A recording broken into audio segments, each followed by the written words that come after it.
جاتی ہے کہ نہیں جاتی؟ اور سب کو نچواتے ہیں، پتہ نہیں کیا کیا انجام دیا جاتا ہے۔ اگر آپ چاہیں تو بچ سکتے ہیں، یہ نہ کہیں کہ بھائی وہ تو آتی ہے اسی لیے آتی ہے تو آپ ان سے اچھی بھی رہتی ہے، آرام سے بولے تو ہمارے گھر میں یہ سب نہیں چلے۔ کوئی گانا والا، کوئی ڈی جے والا آئے گاؤں میں، کوئی شادی کر رہا ہے ڈی جے بجاتا ہے، گاؤں والے چند لوگ جو ذمہ دار لوگ مل کر آئے اور بات کریں، لوگوں کو کھڑا کریں، آپ سب کچھ کر سکتے ہیں، لیکن آج کوئی کسی کے لیے کرنا نہیں چاہتا۔ جو کہیں کھڈے میں جا رہا جانے دیجیے، سماج کھڈے میں جا رہا نہیں بھائی۔ اگر ایسا آپ سوچ رہے ہیں کہ پورا سماج کھڈے میں جا رہا ہے، اس میں آپ بھی ذمہ دار ہیں، ہم سب ذمہ دار ہیں، علماء ذمہ دار ہیں، گاؤں کے سرپنچ اور گاؤں کے بڑے ذمہ دار سب ذمہ دار ہیں۔ اس لیے آواز اٹھائیں گے، اس سماج کو سمجھائیں گے، نوجوانوں کو بتائیں گے، سماج سدھرے گا۔ اگر نہیں سمجھائیں گے تو میرے بھائی وہ معاملہ نہیں صحیح ہوگا۔ قرآن کے اندر نے یہی تو کہا کہ نیکی کا حکم دینا اور برائی سے روکنا۔ صرف برائی سے نہیں روکنا ہے، برائی کے ساتھ ساتھ نیکی کا حکم دینا، دونوں چیز ہونی ہے کہ بھائی سے یہ کام برا ہے، اچھا کام کرو۔ یہ نہیں کہ صرف برائی سے روک دینا ہے یا صرف حکم دینا ہے، چاہے معاشرے میں کوئی نماز پڑھے نہ پڑھے، دونوں کام کرنے ہیں۔ آپ کو ایک حدیث بتاتا ہوں، یہ شراب کے متعلق ام عائشہ رضی اللہ عنہ کے یہاں، آپ جو عائشہ رضی اللہ عنہ ان کے بھائی کی بیٹوں کا بھائی کے بچوں کا ختنہ ہونا تھا، مسلمانی جس کو بولتے ہیں، تو اس کے بعد چند لوگوں کو بلایا گیا۔ عائشہ رضی اللہ عنہ گھر پر ہے، اللہ کے نبی صلی اللہ علیہ وسلم کی بیوی۔ کون ہے عائشہ رضی اللہ عنہ؟ کون ہے جی؟ اللہ کے نبی کی اور ہماری مائیں ہیں، اللہ کے نبی صلی اللہ علیہ وسلم کی جو بیویاں ہماری سب کی مائیں ہیں۔ آپ کے گھر میں بھائی ہے، ایک بھائی ساتھ میں رہتا ہے، ان کے بچے پیدا ہوئے تو بلایا گئے، مسلمانی کرنے بلاؤ کسی کو۔ تو جب مسلمانی کرنے کے لیے بلائے گئے 2-3 لوگ، تو انہوں نے کیا کیا کہ وہ ڈھول تاشے بجا رہے ہیں جو آج کل ہمارے سماج میں ہوتا ہے۔ تو اس کے بعد عدی نام تھا اس شخص کا، اس کو بلایا۔ اس کے بعد چند لوگ تھے، عائشہ رضی اللہ عنہا وہاں سے گزری کہ کیا ہمارے گھر میں آوازیں آ رہی ہیں۔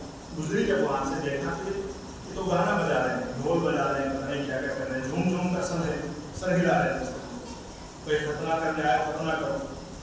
کیا پتہ چلا اس زمانے میں یہ شیطان ایسے لوگ تھے، بھائی ہر زمانے میں شیطان رہے ہیں، ہر زمانے میں شر موجود رہا ہے، شر جو ہے برائی، لیکن برائی کا کام کرنے والے علماء موجود رہے ہیں، لوگوں کو صحیح راستہ بتانے والے، تو وہ جھوم رہے ہیں، سر ہلا رہے ہیں۔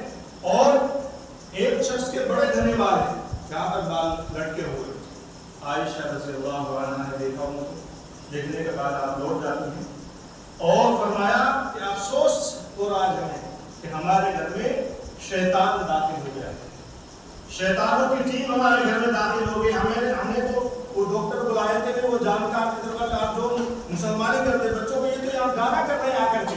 تو عائشہ رضی اللہ عنہا نے اپنے بھائی کو کہا کہ ان کو گھر سے نکالو۔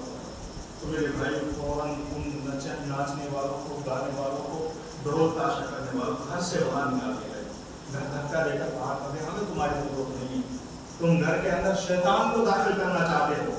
تو میرے بھائی شر ہر زمانے میں رہا ہے، لیکن شر کو دور کرنے والے یہ ضروری ہوتے ہیں۔ علماء کرام جو آپ کے درمیان ہیں وہ آپ کو بتائیں گے کیا صحیح ہے کیا غلط ہے، اور پھر آپ کی سننے کے بعد جو دیکھتے ہیں کہ کیا چیز اچھی ہے غلط ہے، ہر انسان جانتا ہے، نہیں جانتے ہو آپ کہ کیا برائی ہے کیا اچھا ہے، سب جانتے ہیں، لیکن آپ اگر قدم نہیں اٹھائیں گے، عمل نہیں کریں گے تو سننے کا کوئی فائدہ نہیں ہے، کوئی مقصد حاصل ہونے والا نہیں ہے۔ اسی طریقے سے ایک اور میں آپ کو حدیث بتاتا ہوں، ابن ماجہ کی ہے، نافع رضی اللہ عنہ بیان کرتے ہیں، نافع صحابی رسول ہیں کہ عبداللہ بن عمر رضی اللہ عنہ، عمر کا بیٹا عبداللہ ان کا نام تھا، انہوں نے بانسری کی آواز سنی، بانسری جو ہوتی ہے ایسا کرتے ہیں لگا کرتے ہیں، تو وہ بھی گانے کے شیطانی کام ہے، تو اس نے آواز سنی تو انہوں نے اپنے کانوں میں انگلیاں لگائی اس طریقے سے۔ تو نافع نے کہا کیا کر رہے ہو بھائی، کیا ہو گیا، کوئی بیمار ہو گئے، پریشانی ہو گئی؟ تو انہوں نے کہا کہ آپ کو آواز نہیں سنائی دے رہی نافع؟ عبداللہ بن عمر نے کہا کہ آپ مجھ سے کہہ رہے ہو کیا ہو گیا، آپ کو آواز نہیں آ رہی گانے کی، لوگ گانا گا رہے ہیں، موسیقی یہ سب شیطانی کام کر رہے ہیں، ہاں آواز تو مجھے نہیں آ رہی۔ اور اس صحابی نے بھی اپنی کانوں کے اندر انگلیاں لگائی۔